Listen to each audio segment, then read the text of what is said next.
Delivery of virgins postponed. On May 3, 2015, two Phoenix, Arizona men carrying assault rifles and sporting body armor arrived at the Curtis Culwell Conference Center in Garland, Texas, and began firing their weapons, causing a relatively minor injury to an unarmed security guard before being shot dead by a nearby police officer. The officer's presence was no coincidence. The Culwell Center was heavily guarded that Sunday by police, including a SWAT team, because it was hosting a Draw Muhammad competition organized by the American Freedom Defense Initiative. Last March 17th, the first American jury trial involving a homeland attack for ISIS was concluded. Mr. Abdul Karim, the roommate of the two shooters, was found guilty of various charges, including conspiracy to provide support for the Islamic State. Although at least one of the gunmen was a sympathizer, and ISIS claimed responsibility for the attack, an FBI agent unofficially told CNN he doesn't think ISIS was involved. Rather, it was unlikely that the men were applying for membership, so to speak. Sentencing is scheduled for June 2016. Observers suggest that Karim may have to remain earthbound and virginless for at least 45 more years. The key to interfaith harmony. Does a Muslim hold the key for interfaith harmony? One might be excused for believing so because the cast-iron key carried by Abid Jawdeh as he winds his way through the deserted streets of Jerusalem in the small hours of the morning is certainly an important one. This tradition started with the ancient contract ratified by an Ottoman sultan dating back to 1517.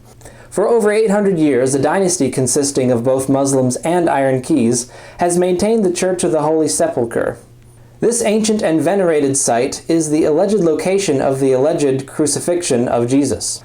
Once opened with the aid of a second Muslim family, the church is shared by a cavalcade of varied denominations from Greek and Armenian Orthodox, Franciscans, and others.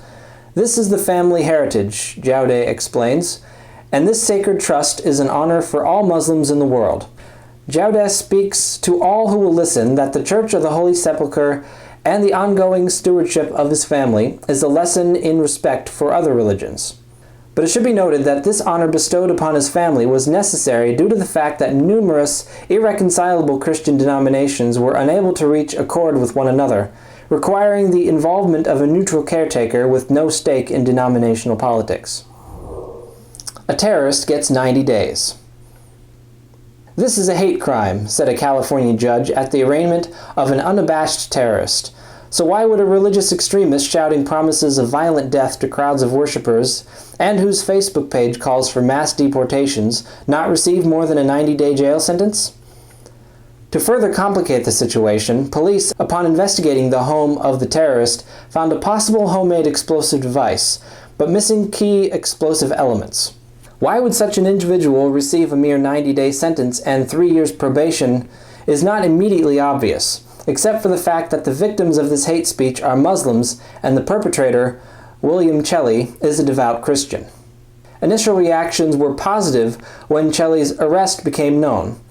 We thank law enforcement authorities for their swift action, and we will monitor this alleged case of domestic terrorism closely as it moves through the legal system, said Zara Ballou of the San Francisco Bay Area Council on American Islamic Relations. While the community praised police action, Chelly nonetheless successfully bargained as part of a plea deal for a lighter sentence with a local district attorney who, based on the statements of unidentified Muslim residents, seemed disinterested in prosecuting the case. Adding insult to injury for peaceable Muslims faced with Chelly's death threats, there are reports that he will in all likelihood only serve 46 days out of the original 90 due to the plea agreement. All this should barely put a dent in Chelly's schedule as he promises to follow Donald Trump to the end of the world. An event far more likely with persons of his caliber free to walk the streets.